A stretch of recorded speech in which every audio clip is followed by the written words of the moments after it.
Good afternoon. Welcome to the panel on artistic intelligence. My name is Paul Feigelfeld. I have the pleasure of hosting. I myself am a professor at Mozarteum University in Salzburg for digitality and cultural mediation. But today is fortunately not at all about me, but about our wonderful panelists. We have 4 of them. So the idea today is to talk about, as you might have guessed, the relationship and the frictions between art and artificial intelligence. It is already historically a field that works well together. I think that art and intelligence, since they're both kind of immeasurable, are quite well suited to talk about each other or to think about each other. And artificial intelligence also has proven to be a field that is very well suited to critically fathom the limits and limitations and the problems also and the pitfalls of everything related to artificial intelligence, be it the social impact or the political impact or the technological impact. So we will give you an insight into the work of our panelists today. So we're going to do that just in alphabetical order. So first up we have Bettina Kames. She is the director of the LAS Art Foundation in Berlin, which most of you, I hope, know. It is already a very well established, fantastic institution. Also because it's sort of inside Berghain, so that's is really very special. They are notorious for tackling quite big projects, among others the work of Refik Anadol or Le Provost at the moment, also in collaboration with corporations like Google and their arts program. We can discuss how this goes together, if it's a fruitful collaboration or something that has to be challenged also, of course. Next up we have Claudia Larcher. Just had to go like A, B, C, D, E, F. Claudia Larcher is one of Austria's most prominent artists in the field of critical AI art and photography, has been doing this for a long time, is sort of a pioneer in the field. And I'm very happy to have her also. She will show us a short video which is about future works or currently emerging works, I think, right? Yeah, it's an exhibition project, sorry. Then Martina Menegon from Italy, but based in Vienna, who works in AI and XR. We don't really know each other yet, so I'm all the more happy that we have this panel together today. And the infamous Klaus Speidel.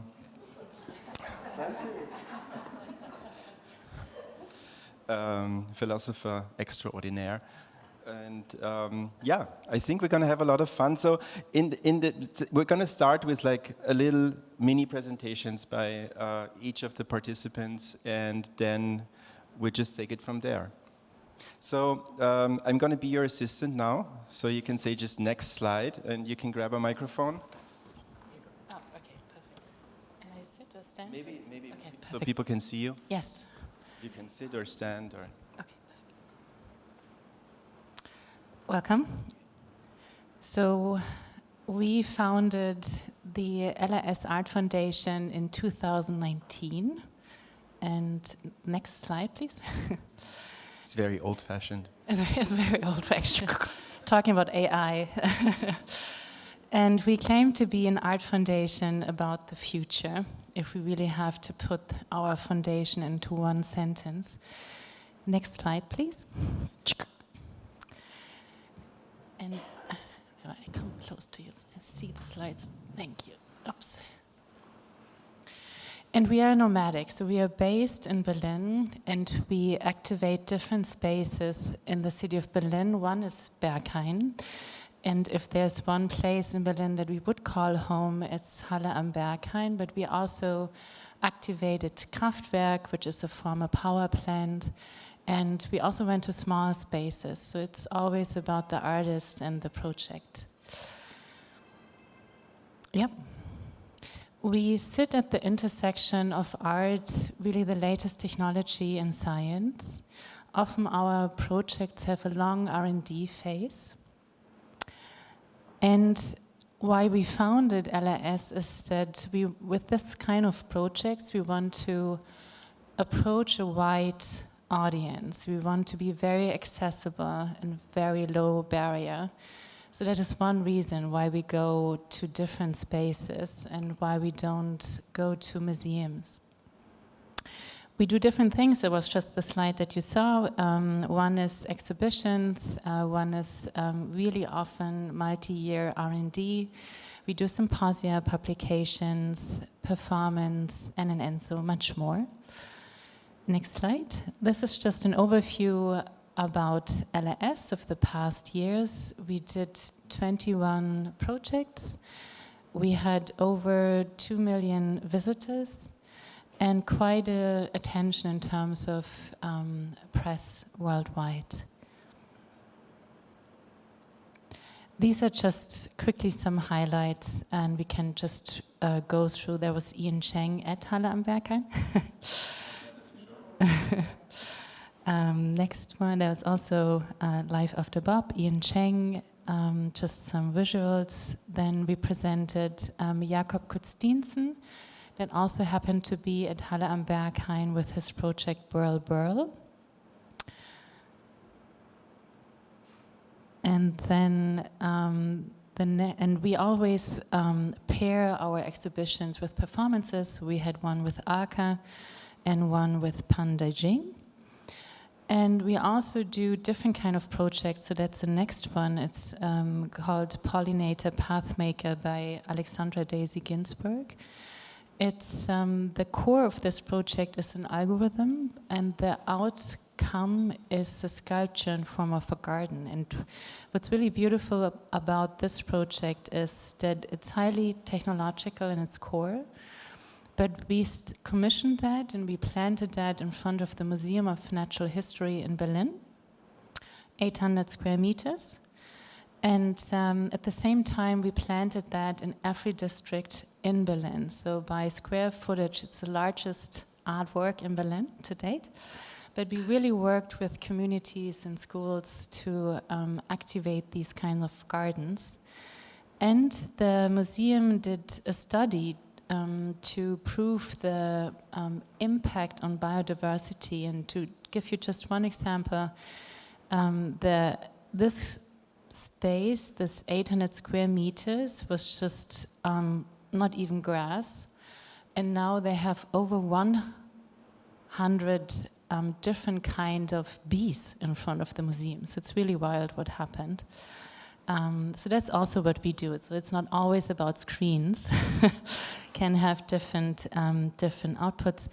And we did the very first exhibition with Refik Anadol in 2019 about space machine learning, and that's how we started with LIS. That's the next slide. What I would like to talk about for just 2-3 minutes is our quantum initiative that we just launched. And that's the Laure Prouvost project that you mentioned. Yeah, just skipped through. So we did a performance with Holly, with Refik and Amnisha Scanner, but what I'm really eager to talk about is the connection between AI and quantum, if possible, today. And we started this about 5 years ago when we did a small project with Libby Heaney and IBM. But this year we really launched like a 3-year initiative around quantum technologies. And we started with a large-scale exhibition with Laure Prouvost at Kraftwerk. And our tech partner was Google AI Quantum and the lead scientist Hartmut Neven. The program, the quantum program, entails like 3 large exhibition projects over 3 years. Also sound commissions. We have already established and will continue with an educational program around this. And we're going to have a symposium in October where you are dearly invited to, in Berlin, where we bring quantum specialists and artists together in Berlin. These are some visuals of the exhibition. It was really quite popular, and it showed that even like in I would say this kind of experiment between an artist and like a tech company can really draw in large audiences. This is just some further visuals of the installation. The core of this exhibition was a film by Lore, 26 minutes. And we ran an experiment with Hartmut and his team to change this film with Google's quantum computer. So part of what you saw were sequences changed through a certain quantum AI model. Yes, next slide. Oh, it shows perfect. So this is every time you see something that is kind of blurry and that looks like a diffusion model, that's our quantum AI model actually. And it was quite a ride to program it because it was to merge quantum data, obviously with binary data, didn't go so well. So, but happy to talk about later.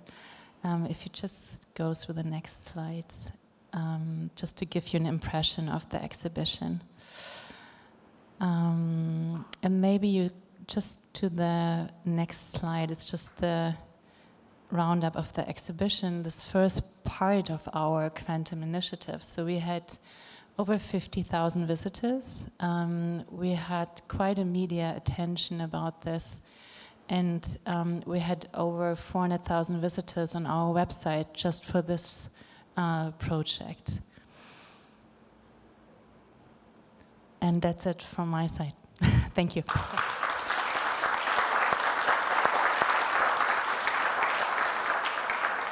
So thank you so much for this first insight.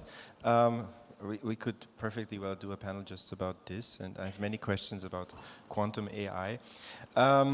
Next up, I'm going to show a brief movie by Claudia Larcher. Do you want to say some words about it before? So the movie is a documentation, or actually a advertisement about the exhibition project I developed with Eva Fischer, a festival director and curator of the Cyber Festival in Belvedere 21. And we showed the exhibition in March. We had great support by Christoph Thun-Hohenstein. So we showed it at the Nyrox Foundation. And it's actually a documentation, but it's an ongoing project. And the idea of the exhibition will go on with a different set of artists. But I think the video speaks for itself.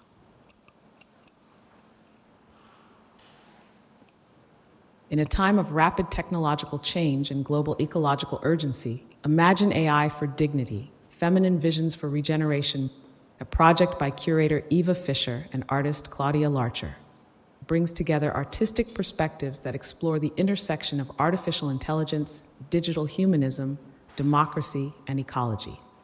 Initiated by the Cultural Forum at the Austrian Embassy Pretoria, the exhibition is not only intended to show Austrian art in South Africa, but above all, to generate space for dialogue and exchange. It aims to bring together artistic visions and to challenge prevailing global technological narratives. Being here in South Africa, we are more than happy to present Masakane, a name that, in its literal isiZulu meaning, we build together, brilliantly encapsulates the essence of this collective project and serves as a strong metaphor for its mission. Masakane stands as one of the most powerful examples of how we can challenge AI bias by developing artificial intelligence in African languages through a grassroots, community-driven effort. Language is culture, and if AI does not understand all languages, it will perpetuate patterns of exclusion. Just as colonial powers once controlled resources, land, and labor, today's digital empires, tech corporations, and powerful nations control data, infrastructure, and AI development, often marginalizing entire communities. Systemic biases in AI must be addressed, and Masakane demonstrates how inclusive, participatory research can lead to fairer, more equitable technology. By empowering African researchers and communities to shape and own technological advances, the project preserves linguistic diversity while fostering human dignity, well-being, and regeneration. As we move forward, we must ask, how do we ensure AI serves all people equitably, rather than reinforcing historical inequalities? Masakane offers a crucial answer, proving that alternative approaches, rooted in community, openness, and multidisciplinarity, are essential for creating AI that truly belongs to and benefits everyone. The exhibition asks, how can we rethink AI beyond extractive models? How can technology reflect care, dignity, and sustainability in ways that honor diverse cultural perspectives? As Western tech giants currently celebrate masculine energy, we want to challenge this through a feminine lens. How can an AI, based on principles attributed to the feminine, contribute to a more regenerative future? This exhibition seeks to explore how such perspectives can help to rethink AI, not as a capitalist tool, but as part of a broader vision of care, healing, and sustainability. Claudia Larcher's chatbot, Aluna, based on training data, by her and Eva Fischer, prioritizes empathy, fairness, and sustainability over efficiency. It envisions AI as a collaborative force with long-term social and environmental awareness. Imagine AI for Dignity seeks to create an open space for conversation and exchange. By engaging with AI through artistic practice, it raises awareness of the ethical dimensions of technology and advocates for digital human rights and responsible AI development. The exhibition invites us to rethink technology through the lens of shared knowledge and ecological responsibility. It is a call to imagine digital technology like AI grounded in the dignity, justice, and wisdom of diverse communities. Claudia Larcher's AI and the Art of Historical Reinterpretation critically examines AI's reliance on biased historical datasets, questioning how automated systems perpetuate exclusionary narratives.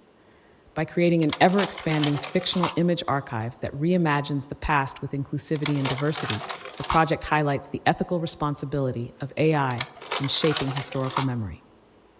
This work challenges the idea of technology as neutral and instead positions it as a tool for justice, capable of filling historiographical gaps and reshaping our collective understanding of the past.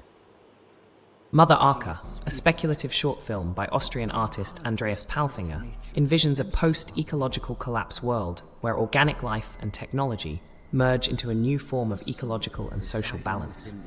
Exploring what he terms biotechnoism, the film questions the role of human innovation in the face of environmental collapse and challenges viewers to reconsider the relationship between constant growth, a deeply capitalist mindset, and planetary health. By presenting this fusion of nature and technology, Mother Arca raises critical questions about progress and the future of our planet.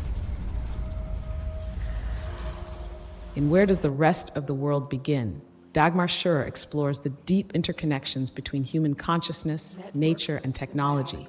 Drawing from symbiosis theory and neural synchrony, Dagmar creates a very poetic, post-digital reflection on collective coexistence. The work blurs the boundaries between digital and organic realities. Just like Andreas's work, it challenges notions of individuality and emphasizes symbiotic structures and ecological awareness. The exhibited works all challenge prevailing narratives about the role of artificial intelligence. Each of them proposes alternative perspectives in their own unique way, speculatively reimagining the potential of technologies through ethical and ecological lenses. This exhibition views language as the link between culture and technology, emphasizing text as a conceptual foundation. The typography solution by David Einwaller highlights the evolution of writing systems, Antiqua referencing early humanism, while sans serif reflects the digital age, creating a dialogue between human and machine. Our dear cooperation partners are the Nyrox Foundation, the South African nonprofit supporting contemporary arts through its sculpture park, artist residency, workshops, and outdoor concerts. The Austrian Cultural Forum Pretoria, inaugurated in December 2023, promotes cultural and scientific exchange between Austria and Southern African countries, fostering intercultural dialogue. Thank you. Thank you.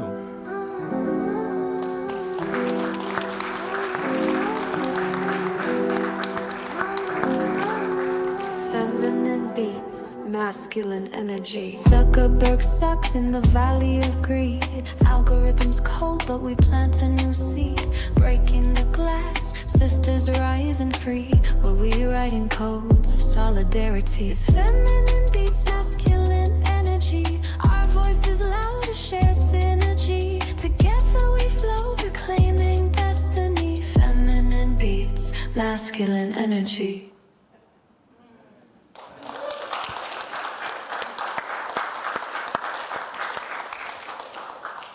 Okay, thank you, Claudia. That was, well, even more food for thought. Thanks for bringing another 10 projects worth discussing to our panel. Next up, I would like to invite Martina Menegon to give us a little insight into her work. Okay, you can also, skip it if you like. So hi everyone, welcome here. Yeah, my name is Martina Menegon. I'm mainly an artist, but also I had a bit of curatorial practice. I'm currently teaching at the University of Applied Arts here in Vienna at the Transmedia Art department. And because I obviously have nothing to do, I also started a PhD just this November on the topic of becoming chimeric, glitch chimeric, which maybe will come into the panel later. Yeah, I have a background in interactive art, so I started around 2009 in creating interactive installations and performances. And I always had this focus on the body as the interface, the body as the material to alterate or change within or with the use of technology. And then around 2015, I decided to just dive into my biggest passion, which was 3D. And I self-taught myself everything that I'm using today. And I started developing different works, either using game engines like Unity or augmented reality, VR and whatnot. So I have just a few examples of the work. What you see here is one of my work called Untouched. This is a series of 3D scan selfies that I take constantly. I'm obsessed with that. I started around 2015 where technology was not great for that yet. And I was, a student at home with no money and just my Kinect camera that I could use as a 3D scanner, and my body was there. So that's how my practice actually started. And I started to 3D scan myself, realizing, well, I'm doing this alone, so yeah, I'm not gonna become perfect out of the 3D scan. And I realized I would miss hands, my back wouldn't, I could not reach my back fully. And I just never stopped doing that. And in 2020, when I got my phone that could 3D scan, I realized, ooh, technology got better very quickly. And so for Untouched, I had to find different strategies to initiate these glitch selfies that I was taking. So the examples that you see here in the photos, it's basically me scanning within 5 seconds to 10, so it's a very fast scanning process, while also moving. And in this way, I kind of challenge the applications because it can't really fix me into one image. And as I said, I mainly actually use game engine, and I'm not a coder, so I'm embracing all the happy accidents that happen. And here you have just a screenshot, but I will try to explain what the project was. In 2019, I've been asked to make I think it was a limited edition GIF, which was very confusing for me as a concept at the time. It was before NFT kind of passed me through, so I was wondering what I could make that would be so valuable for people to want to buy it, a GIF. And I thought, well, I still want to work with my body, I want to make a sort of like self-portrait of some kind, and one thing that I always struggle is I love to dance, but I'm really bad at it. And I thought maybe I can make my avatars dance beautifully. And so what I was doing, I was researching on possible algorithm that will generate dance movements like on real time. And of course I found one, was perfect, was exactly doing what I wanted. And the moment I applied my body to that code, what you see in the picture happened. So my body got squished on the floor, arms will get into the body, legs would make weird movements. And I thought, it's such a beautiful, happy accident and self-portrait that not even my avatars can dance properly in the end. And then around 2023, I think before that I was using AI tools, but without being conscious about it. I was using auto-rigging things, motion capture, AI and so on, but I was not really conscious about the usage of AI within my work. And in 23, I've been asked by a team from Antwerp to join their research for just a week. And the research was called Algorithmic Gaze, and it was about basically teaching artists about AI, about creating their own data sets and creating interactive installations with that. And so this was the first time where I really had to think about AI and what it means for my work. They were used to just film people and then use that as data sets, and I refused to use my own body, like my physical body as the source. So for this project, what we did was feeding as data set 3D scans of my body from very perfect, high-quality scans to very abstract, low-poly bodies. And then we connected those data sets to the API of this ring I'm wearing. It doesn't matter the company, but it's tracking my body 24/7. And we extrapolate two different information. One is how stressed I am, and one is how tired I am. And so depending on these two numbers, the installation will look different. So if I'm not stressed at all and not tired at all, the body that you see on the screen will react with you one-on-one, so you can move the body as you are, and it will look rather perfect with a lot of this, because I'm against the perfect word, but I don't know how else to explain it now. And if I would be very tired and very stressed, then the body will refuse to communicate with you or interact with you, and it will start becoming very sluggish, very blobbish, and very abstract in shape. And because I was in the times where I was really into augmented reality, I also decided to not just stop at interactive installation, but also do something more with this project. And I started to just perform with this avatar, this machine learning avatar at home, and just take screenshot of me posing in front of the webcam, and then using different AI tools for transforming image to 3D, and then not touch the result and having this new weird glitchy selfies or self-portrait happening. And just maybe the last work, and because I really like this process of like really controlling the data set and using it from scratch, building it from scratch, I also created this new work. It's still in development. It has been shown in different iteration already, but I don't like to put a point on my work, so they always change over time. And for this was basically the same procedure, so I fed, in this case, a lot of selfies I'm taking in the bathtub. I usually don't show selfies around, but I had a bunch of those, and I use this as the kind of core data set of the work. And it happens very similar to the others. So you can perform my face when you're in front of the webcam. And then I use different other AI tools to transform the final images that I take, to transform them from like just pictures to 3D models. And I should have mentioned the word QR code around my presentation. You could have scanned, but you can find links everywhere on my website. This will bring you to some AR of the bodies. Yeah, thank you.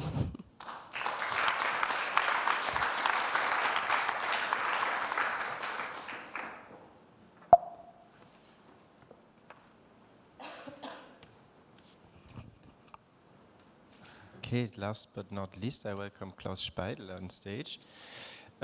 We are going to have a look at a YouTube video, right, that you showed? Not immediately. Yeah. Okay.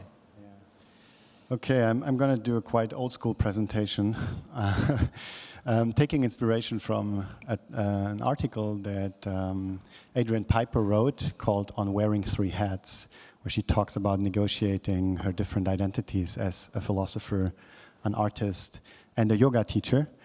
I'm not a yoga teacher, but I am a philosopher and an art critic and curator, and depending on these different identities, my approach to AI and art varies a little bit. As a philosopher, I've really been interested in, on the one hand, being there at the moment where a new image medium comes to be. I feel a little bit, to be very honest, like I would have been there in the 19th century when photography was born. and now I have the opportunity to theorize it as it happens. And to do that, when it comes not just to images, but to art, the first philosophical question for me is always, when is an AI-generated work art? So when does an AI-generated work become art?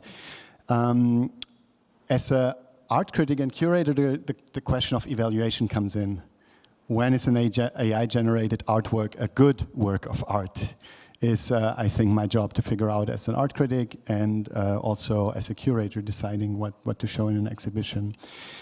Luckily, these two, for me, have a relationship, these two questions and answers, because I think that what turns just an image or a use of AI into an artwork, philosophical question, is that it is embedded in a context of a quest or a practice. So as long as you just prompt and you output an image, I would be skeptical that I would call it art, at least not in a strong sense. But when it becomes part of a quest around identity, around, let's say, exclusion, as we saw in the exhibition, then it may become artistic. That's one way, and in this case, AI can be used as a tool. There are a lot of artists who, when they're pressed, when they work with AI and people pressure them, they say, no, it's just a tool, after all, it's just a tool. And I think, yes, you can use it as a tool, and this can be productive, but it's not the most interesting use. Using it as a tool, as I understand it, is to do things you could have done otherwise, just do them quicker, with less means, less people involved. So you can now make a movie that you could have made with actors just by using AI, right? But you're gonna make just the same kind of movies that already exist, so why, right? I mean, there is a dimension to making it more democratic. You don't need to involve so many people. But maybe the more interesting way to use it for me is to try to figure out if it can be a new medium. So if there are things you can do with this new thing that you couldn't have done with all the things that were around before. Make images that are unseen, not just, you know, a new superhero movie. Obviously, that's not the promise of the companies who produce AI because there's not a big enough market for that. So they are pushing the narrative that you will now be able to make superhero movies without actors and without special effects. But artistically, that's boring. So if you're an artist, you need to go against the kind of natural grain of these tools, their kind of default mode, which is to do, first of all, likable stuff that looks like what you've already seen and what we know already people like. Yeah, so these are two ways. Initially, I thought I would have to figure out if it is a tool or a medium, but I think now that it's about the use. You can use it as a tool or you can use it as a medium. And one use as a tool, but an interesting use as a tool is currently an exhibition that I co-curated at Dome Museum. I have never made an AI exhibition for now, not curated an AI exhibition. This is an exhibition around friendship, but I find it, again, like you can curate an exhibition of only female art, or you can make sure that you show female art in exhibitions where you have a different topic, right? If not, you create another ghetto. So I don't think that necessarily the AI art exhibition is the most productive way. So that's my first half. That's over for myself. But to include works that use AI naturally in exhibitions that also show paintings and photographs and other things. So that's like when AI is really absorbed into the art world. We don't need a ghetto for it anymore. And that's a work by Marlene Fröhlich, where she basically created a fictional studio called Studio Supplement or Studio Supplement, according to your preference. And it's basically a project where she invites people to ask for missing images, mainly queer missing images, or interracial missing images. A black woman in the segregation period in the US dancing with a white woman. And then she creates these images with AI, but produces them in the technique of the time. So what you have in the museum looks like an exhibition of found images from the beginning of the 20th century to the 80s. So that's still a use as a tool, you see. She's not doing images that couldn't have existed. She could have gotten actors, made these images, produced them in the technique of the time. She uses AI as a tool, but she inserts it in a larger project, which is community-driven and which has an output that doesn't look like AI art. And the other is as a medium, and I will show a short excerpt from a project that I did at Angewandte with students. Wait a second, maybe. Hello, George. Still, 1 second. Because I teach theory classes at the Angewandte, but the output I seek is usually art. So it's really art classes based on theory. And this was an AI film class, and 4 students are now part of an AI kind of film program. This is a short excerpt of these different movies. And this one that begins won the Best Austrian Animation Award after the seminar, ex aequo with a work that was made traditionally. So you can see one artist using it to do something he could have done with animation, but then some others using it to do something completely new. Okay. Your help is needed. I was the first contactee. Why me? Maybe random, a lottery, or maybe it just saw something in me. There are 4 films that each chose a different way of dealing with the current AI, of also dealing with its limitations, and each corresponds to a different artistic quest. So also formally they're very different. One is rather conceptual in its form, very strict. A, E, I, O, U. A, E, I, O, U. A, E, I, O, U. Another one varies the styles and is really about a more classical narrative. The third one is relatively eclectic in the visual material.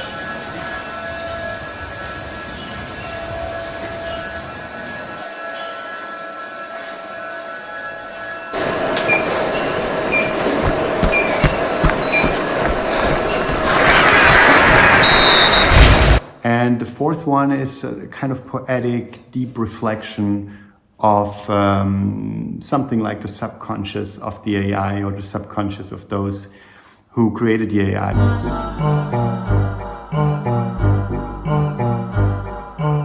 This has a case again.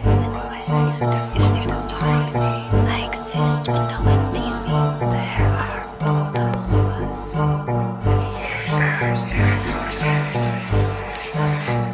Is this my money?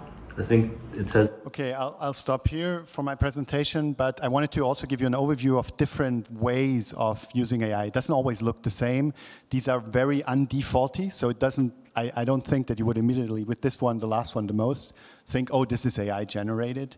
And yeah, to show the diversity of things that can be done. And I think the last one for me is the most, is the one that shows most what could be the medium's essence with these morphings. And she created it, she wanted, the artist who made it, wanted to make a classical film. She had a script, and the AI never did what she wanted.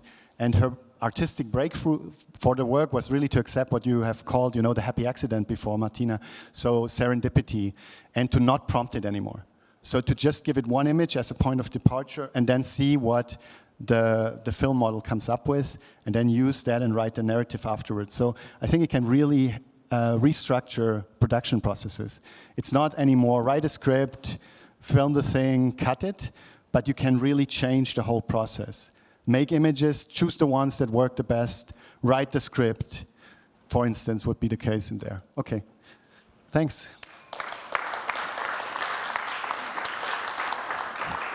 This is online if you want to see the full. Can I ask all of the panelists to actually come on the panel?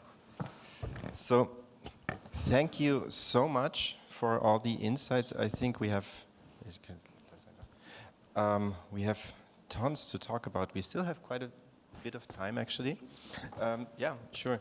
So, but maybe to get things going and to start with the unpleasantry of the topic, I would like to talk about politics, because all of your work in its own way addresses political issues. Bettina, your institution and all the different works that you do tackle various sort of layers of how an institution positions itself in the cultural sector, how artworks in between technology and culture, for example, but also given the topic of each exhibition, sometimes it is more about the politics of ecology, for example, or the politics of image making, or the policy.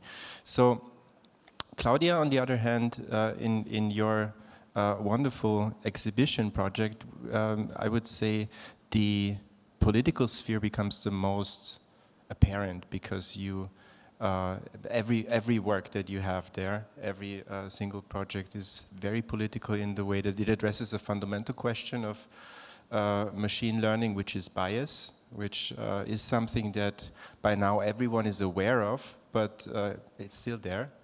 So maybe we can talk about that a little bit. Martina, in your work, you go into the very individual personal space of the politics of the body, the politics of personal image making, of intimacy, and the way that bodies interact with their digital double, you could say. And Klaus, of course, from sort of a more removed philosophical perspective, the way that historically also images are generated and the relationship between, say, tool, medium, technology, and art come to play in a whole different way. So I don't really have a precise question, but maybe one of you feels tempted to react to what I just said.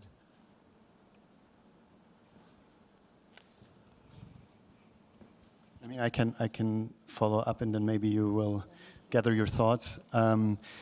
I think that the political question is really, in this case, or the case I evoked, is like, what is the political intention that's encoded in the systems as they are shipped to us? What is the kind of ideal use people have in mind, which is, I spoke before about it, a little bit syncophatic, so it wants to confirm us. It's like a confirmation machine, right? We were hoping that we would get out of the echo chambers of social media, but AI, in our intimacy, every time, all the time, confirms what we already think. That's how it's programmed. That's what reinforcement learning through human feedback does. It confirms us. So there is a big risk that, you know, it will reinforce polarization. There's a hope that we could get out of our echo chamber now, because we have an alter ego. But the default is that this alter ego will say, that's a great idea.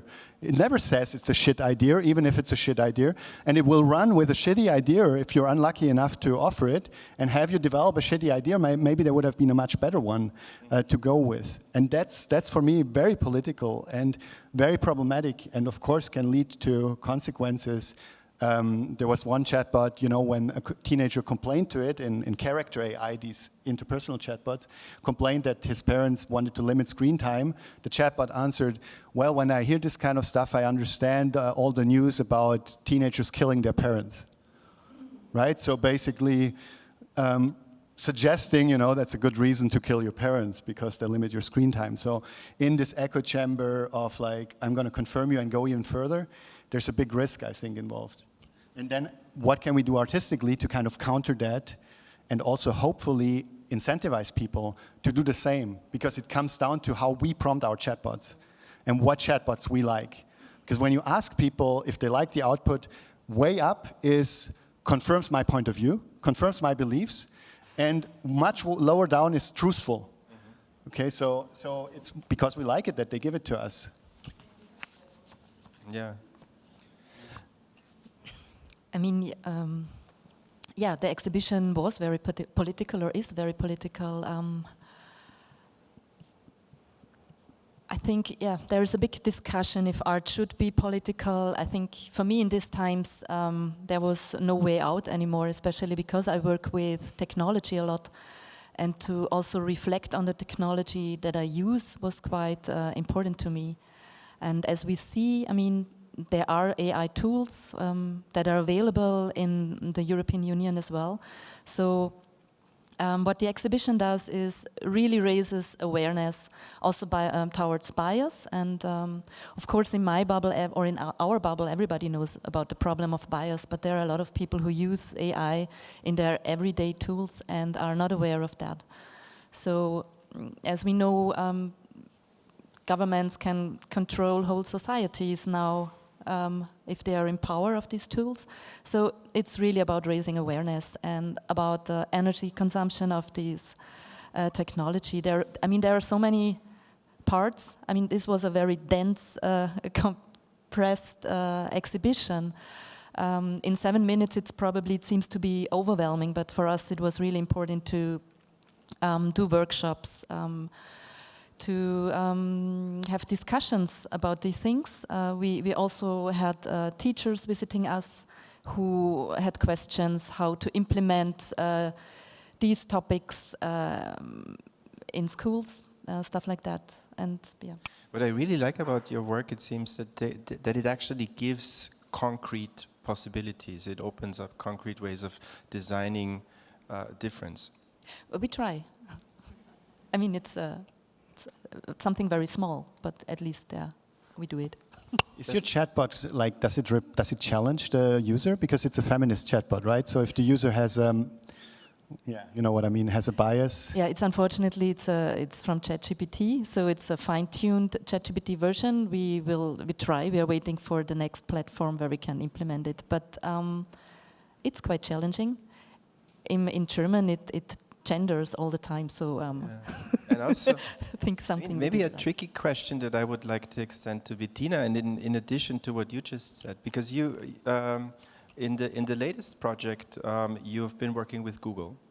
So Google and other companies have for a while now been funding very interesting art projects and research and development projects. And have done a lot of good work, you could say, or at least funded a lot of good work. They haven't done any good work themselves, I suppose. But I think there is sort of a structural risk that comes with that, because, as we know, artists and critical engineers and designers have a knack for showing what's wrong with the technology, basically where the pitfalls are and where design flaws might make them more visible than the regular user would, which also turns artists, of course, into sort of beta testers for a technology in a way. So not only do corporations, of course, adorn themselves with art funding and art washing their technologies, but also they have sort of a concrete work there. If someone goes there and works with the technology and shows them that, well, this is going to happen inevitably because I'm critically using a technology. What is your opinion on that, if you work with that as an institution? Yeah, so from LAS, we are an art foundation. We are artist-driven. Every project starts with an artist, and we strongly believe in artists and the power of arts also to bring these highly complex topics to society. So that's really one of our objectives. And if I take the project with Larcher and with Google AI Quantum, quantum physics and quantum computing it's not an easy topic to understand. So, and we had like 50,000 visitors coming to a quantum exhibition, coming for Larcher, but also coming for a quantum exhibition. With this particular exhibition, it was a collaboration between Larcher and really Hartmut Neven, the lead scientist of Google AI Quantum. So it was not Google's arts and culture. And for us, this kind of R&D is always people-driven at the same time. You have to connect the right people in order to make something like this work.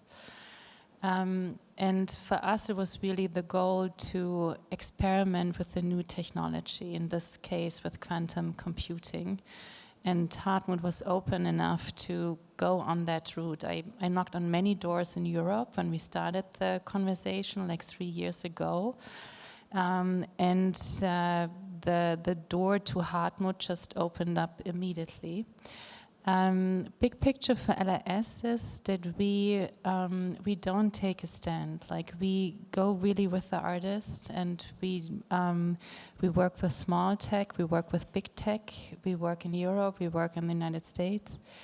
And we want to create a platform where we can like showcase different perspectives and showcase different voices.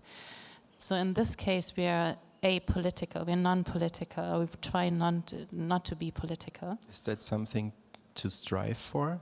On personal opinion, sorry. To be non-political? Like we want to create a platform for artists, and we don't want to to create a neutral platform. And I think for that it's important not to take a stand, but really to support artists in their vision and in their projects. Just to give you another example, like we also work with Holly Hurden, for example. We're a big supporter of Holly and Matt, not only of their art practice, but also of their work, what they do with spawning. I really think that's amazing what they do. But also Holly said, well, I'm looking forward to the next thing that Google puts out there. I want to experiment with that. So I think it's, we are critical about it. We are also launching, for example, this symposium in October about quantum technologies. It's a symposium that is led by artists, which is really important to us, that we always come from the art perspective. But we're inviting quantum technologies, quantum engineers from the United States and from Europe. And for example, just to finish this up, the next project that we're going to do in terms of quantum technologies, we're going to develop with Jülich, the Forschungszentrum Jülich. So we try to, take in different perspectives. And I think it's what I really strongly believe in is that artists are really drivers for change, but also really drivers for innovation. And you can be critical about, like, okay, it's a technology washing or whatever. But in terms of this collaboration between Laura and Hartmut, they created a model that for moving image with quantum data that really hasn't been created before. So it's really something that was driven by Laura, and where I would say it's high on the innovation scala. Thank you. For those of you not familiar with the work of Holly Herndon, they have just put out a public diffusion model that is artist-driven, as you say. Very interesting work. I highly recommend you take a look at it. Thank you. Martina. Yeah, I kind of wanted to pick up to what you say before, Claudia, like awareness workshop within the context of exhibition, and that's something, for example, that I realize while teaching also, not only with my artistic practice, but as a teacher, to go away from what is, let's say, the more known AI tools. So already if you start digging the web and create awareness of other tools that are not, the Midjourney, DALL-E, whatever, already there is a different type of inspiration that comes to play. I always, that's what I do really constantly every week, is just searching for alternative models that are free, that don't require money for the students to use. And they might be very simple, but they really create a different impulse, creative impulse, than the super biased tool that corporations are trying to push on us right now. And so I think that's something that as an artist I really value, like to create this awareness, whether with workshop, whether with talks, whether with artworks, whether with teaching, to just give an alternative of what is, pushed on, but also sometimes use those tools to expose biases, because as you say, they are there, we know that they're there, but it still amuses me how even younger people, they know it's there, but they don't really know it's there, somehow. They still use those tools kind of without reflecting. And I think the focus on awareness of, it's where art can really bring something out. Can I just follow up on that with one point? What's also interesting about the more open models is that that they often, you can run them on your computer and you have much more insight. So for the open models, you actually know how much energy they consume, for instance, which of course OpenAI and Anthropic and so on, they don't tell them. So before I spoke about an energy labeling from Hugging Face. There's research by Sasha Lucioni, a lot around that. But she only can use the models that are open. Because the big companies don't tell her how much energy they use. And energy is just one thing. There's also water consumption, and there's also CO2 imprint.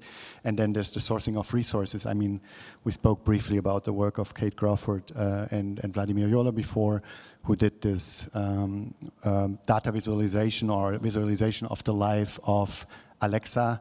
So what's everything that goes into it at every step. And their new work is on also the history of these things. So, yeah.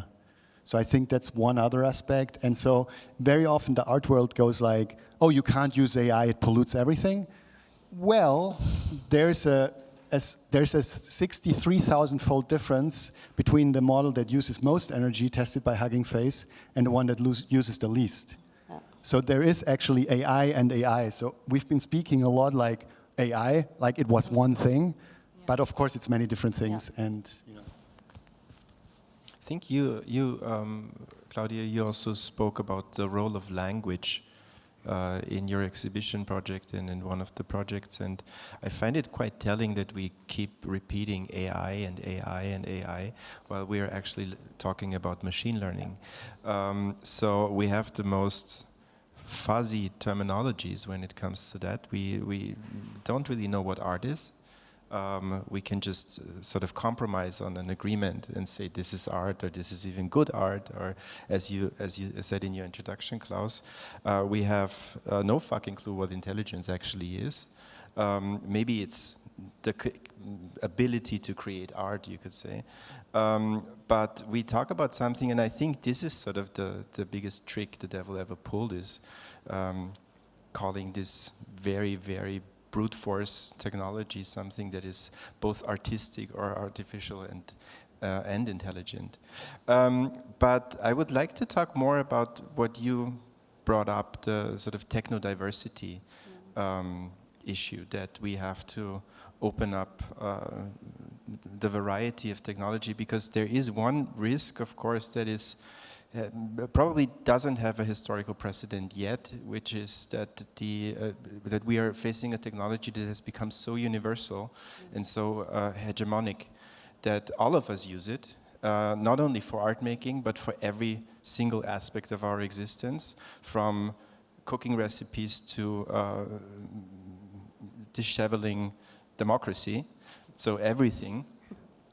And there is, of course, a very obvious risk that comes with that if we just use one gateway to everything. So how would you address that in your work? Or how do you think, is there still a way out? Are these just sort of mental gymnastics?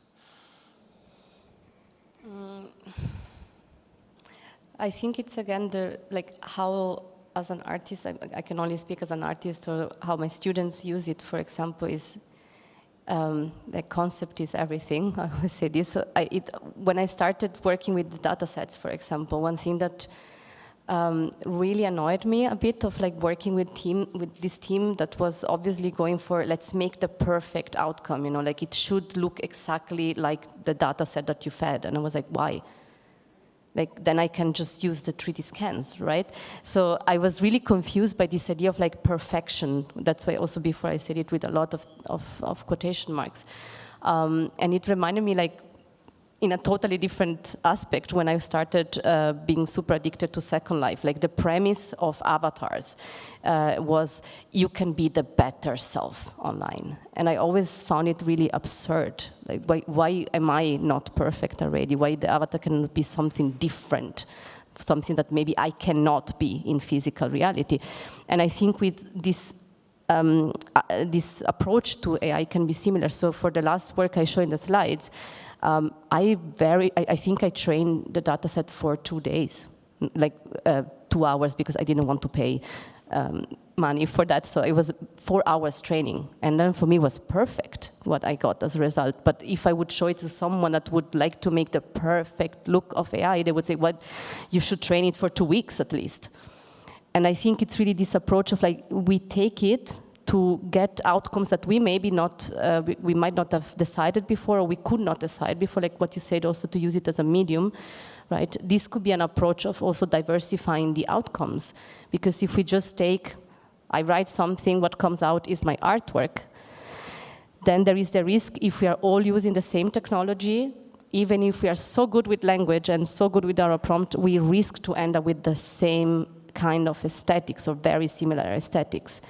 And I think diversifying the tools, but also diversifying the approach that you have with those tools is what could really bring this diversification in terms of visual outcome of.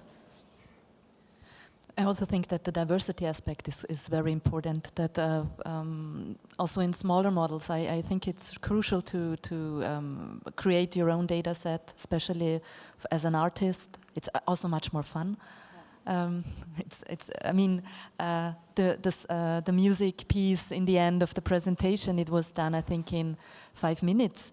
It is shocking for me. Fortunately, I'm not a musician, but it's to imagine what this will do to the music business in the future is a disaster, I guess.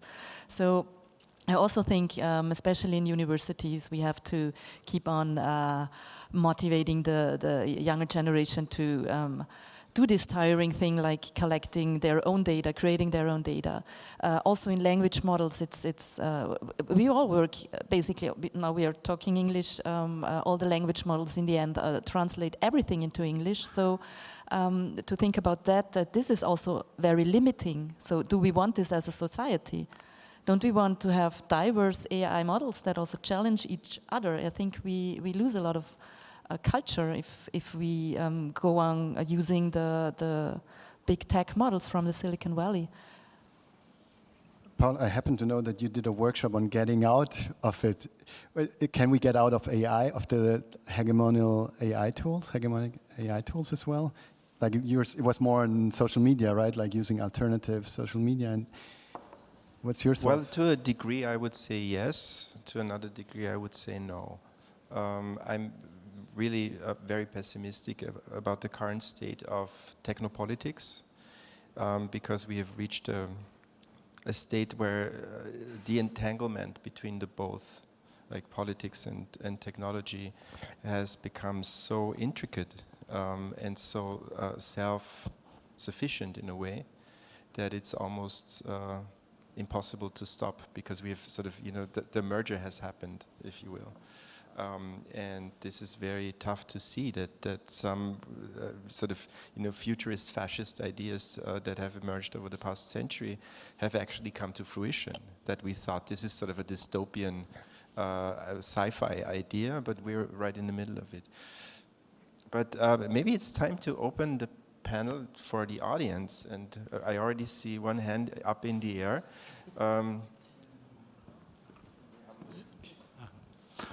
Thank you very much, Paul. In the morning, in some of the introductory speeches, the question was asked, what would a good digital life look like in the future? And nobody has answered that question yet. So my question, referring also to the very unfortunate outlawing of US state regulation on AI for the next 10 years. The House, US Congress is in the process of kind of doing that. My question would be, how do you imagine a great, let's say, a good digital life in 10 years?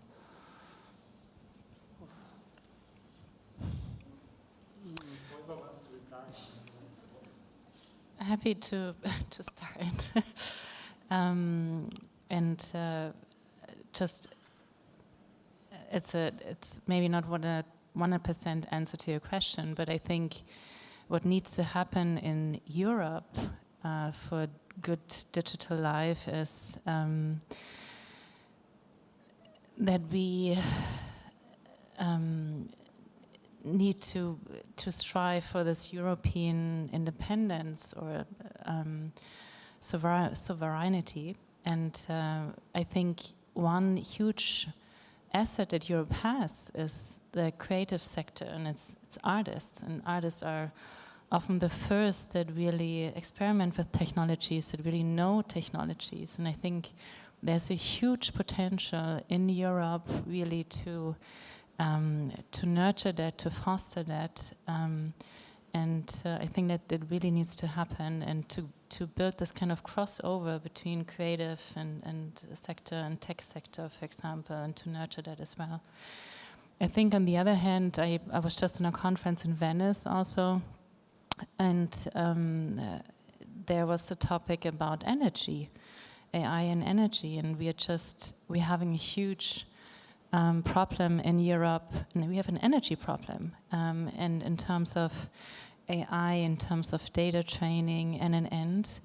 And there was one speaker from the US, and he said, well, get your energy problem fixed, yeah, otherwise you have no chance. Yeah, it's like, and I'm trying to be a little bit provocative here, but I think Europe has a huge potential, especially in the current climate. On the other hand, I think there's some like really fundamental structural problems that we face. So I'm with you on that, like maybe yes, maybe not. Hopefully the digital life in 10 years is a little bit more European driven, but I'm doubtful about that. So hopefully that was a start.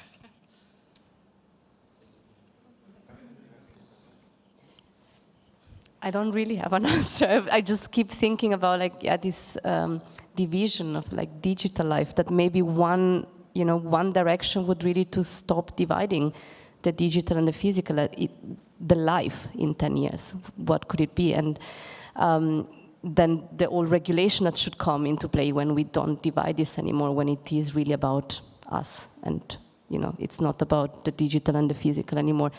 But I don't have an answer. I will think about this question, I think, for the next days, because it's really hard to have a concrete, I mean, our first contact with AI or machine learning, by the way, I always find it somewhat funny that people are willing to give up learning to the machines, but not intelligence. I mean, why would we give up learning even, right?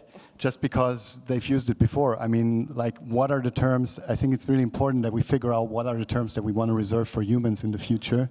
And I'm wondering, when we discussed this with students, we felt, okay, we can say that Alexa is helpful, maybe. We're willing to say that Alexa is polite, but not that she's patient, or it is patient, because if you have unlimited resources, patience makes no sense, right? So we should think a bit more before we give up all these human concepts to the machines. But that's this one thing. But in terms of the first contact with AI, for lack of a better term, or machine learning, was of course the algorithmic feed. So I think that's where we have to start fixing things for a better future. And I was trying to find where I found this. That's why I was looking at my phone, but I couldn't find it out. But I think algorithm co-design, rather than like that we get to co-design our algorithm. I mean, it looks like we couldn't do that, but why is there no option for me to tell Instagram, I want to see this content? Because Instagram delivers me what I want, probably, but not what I want to want. So how can I get a better person, right? If Instagram figures that when I search for an artist, it can always push some mixed martial arts video. Apparently that's a guilty spot I have that I'm quite unaware of, but I look a bit too long for the Instagram algorithm to kind of not serve it to me, then it pushes these videos. I don't want to be a guy that looks at these videos, but I am, so I should get to decide, right? So algorithm co-creation, we get to co-design our algorithms. One, recommendation by people before recommendations by algorithm. Mm-hmm. I want to know the videos that Claudia finds interesting, not the videos that Instagram thinks I should be watching because maybe someone paid for it. And thirdly, respect the follow. If I'm following Claudia and you and you and you, I should get your contents before they suggest other contents that I'm not interested in, right? So these are already 3 rules that I think would make my digital life less difficult. I have to quickly jump in, even though I'm not supposed to as a moderator. I think there's one issue with that, because, as you said, there is no divide anymore. So you are your algorithm. You already. This is like the train has passed. I wanted to add something because, I mean, in 10 years, I'm not sure, but at the moment, for another project of mine, I use a lot of machine learning models that come out of universities, especially in research on animal language and animal behavior. So I have a camera that is AI supported, and it identifies the bird that comes to the birdhouse. So this is already quite helpful for me. So if I would also know what they are talking about visiting my birdhouse, so if this in 10 years it could happen that I can talk to my pets, that would be a nice future. That's a good one. Thank you so much. I really loved all aspects you mentioned and the artwork, and I hope you don't mind me teaching that. Maybe you'll bring it up in my courses. And Claudia, I already do this with your work, just to let you know, because it's really amazing. Some things also Paul already mentioned, with this idea of opting out, I'm kind of obsessed with as well. So I kept thinking about Willem Flusser. Maybe some of you are a bit familiar with his work. And it's not like one-to-one that I think it's true, but it makes me think he once wrote about artistic freedom, like what's freedom really, and how do we get to artistic freedom? And his theory was that it's not by using a program, but by learning the program so well, because he was obsessed with this thing that machines, media programs us back. So we're not using things, but they use us as well. So we have to learn the program and then to turn it against the media. And now just as an idea or provocation or something, so what would you think a way of counter-program or counter-programmatic abilities do we need or do we have, not even as artists, also as users, to get or to challenge the infrastructure, which you do well, but of course as a side infrastructure of the main infrastructure, which we seem to not be able to escape anymore because it became entangled with everything. Oops, yeah, no, I mean, this is also what I try to do as a method, if I use AI models, to see where the gaps are or where I can trigger the model, or I don't know if it with the huge language models, large language models, they don't train it when I try to hack it, but I think to try to bypass these models, which still works out, also in terms of bias. So if you try to bypass or to get rid of the bias to system prompts, you really can easily bypass it. So there is a lot of it online. So there is also a community who tries it. So I think, I'm also not a programmer. I have no idea what influence this has, but it's nice to test these models, to challenge these models, and to make art out of it. Also to communicate that there are possibilities. So I think also, especially in the artist scene, as you mentioned, Matt Dryhurst and Holly Herndon with Spawning, this is a project actually to try to do it differently, also with the diffusion model, plus they just published. So I think these are tools that a lot of artists will pick up and try to do something different. And just to add to this, I think that's a prime example, right, or one of the prime examples right now is Spawning. And I think what's needed is also you have these great artists and you have this enterprise, but it needs support. And I think this kind of crossover between creative sector, tech sector, and politics, it's so much needed, yeah. And Holly and Matt, they should get much more support for their initiative, for example. And they were very involved, which is great, like really on a European level with the AI Act and an end. But I think this needs to happen much more, and often what it lacks is just funding. It's money.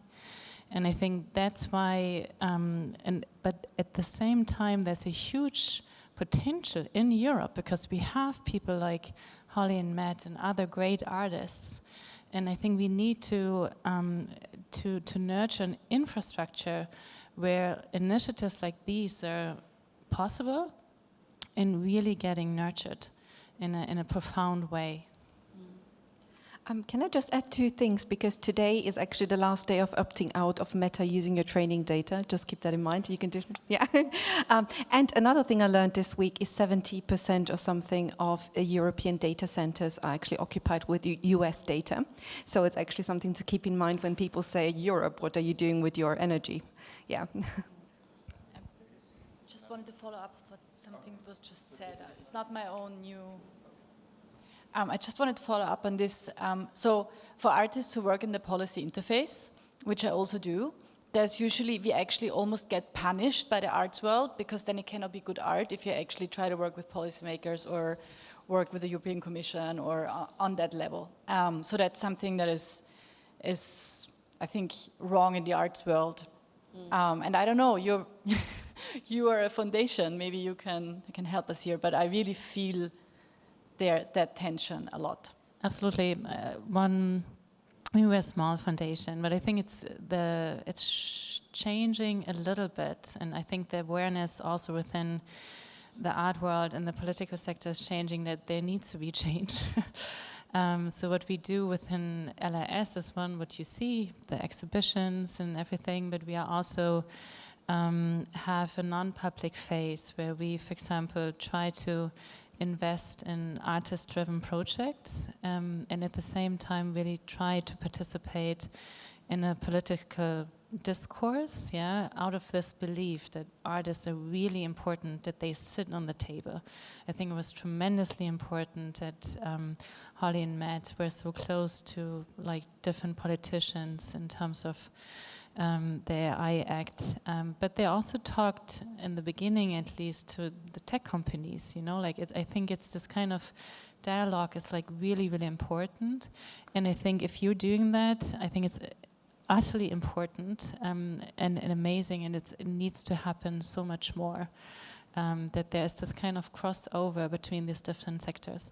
Right, but what is happening then, yes, you get the praise on that side, right? But on the art side, it's oh, she's being constructive. She's not shocking, and the contemporary arts world, values that you shock, you go in and people, I don't know, I don't know what, but yeah. So that side, the contemporary art world, is actually not supportive if you go and try to create constructive art in the real world. Yeah, it's something that's not being talked a lot about also. Yeah. I'm going to stop here. It definitely needs to change. I think in certain cities, I would say. I mean, we are sitting in Berlin, which is very critical. We are operating globally, so it's really different if you have the same conversation in Asia or in the United States, for example. But it's true. But my awareness, and when we started 2019 to now, it's slowly shifting. And I think what's really great, it's shifting also in the political sector, that they're really seeing, okay, this is great what artists are doing. This is really great what art can achieve within society as a kind of a gate or door opener, to AI or whatever. But yes, we feel that too. But I think there needs to happen much more, and hopefully it will in the future. Yeah, I think we all agree. Also that we sort of need to broaden the field really, because it's been going on for quite a while. I have to say that when we talk about these issues, it's always just Holly and Matt. So it's always just Holly and Matt. So we need more people like that, but we also need the ecosystem that fosters those people. Last question, Marlies Wirth.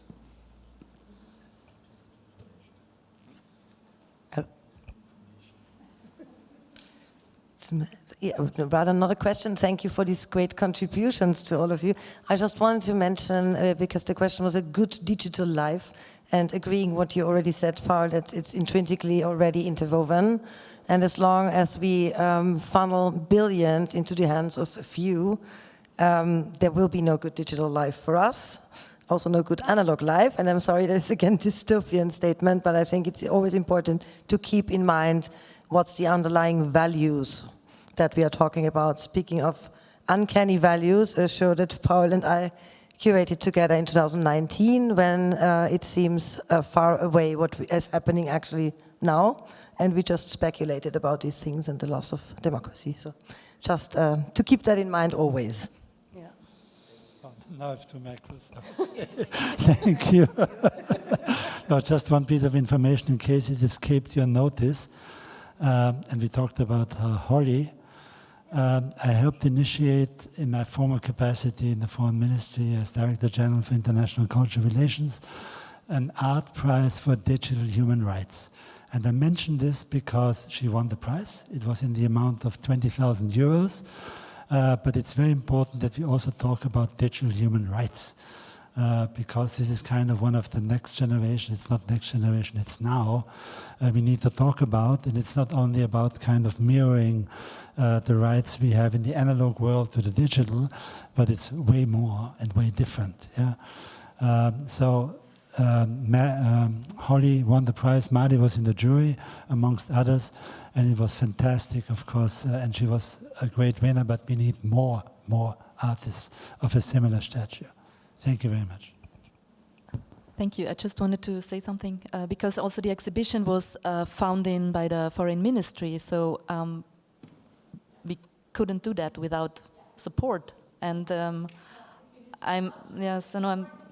So I'm also a self-employed artist, so it's not that I do this in my spare time. So it's really a lot of work, and this needs funding. So artists have to be funded, although they are annoying.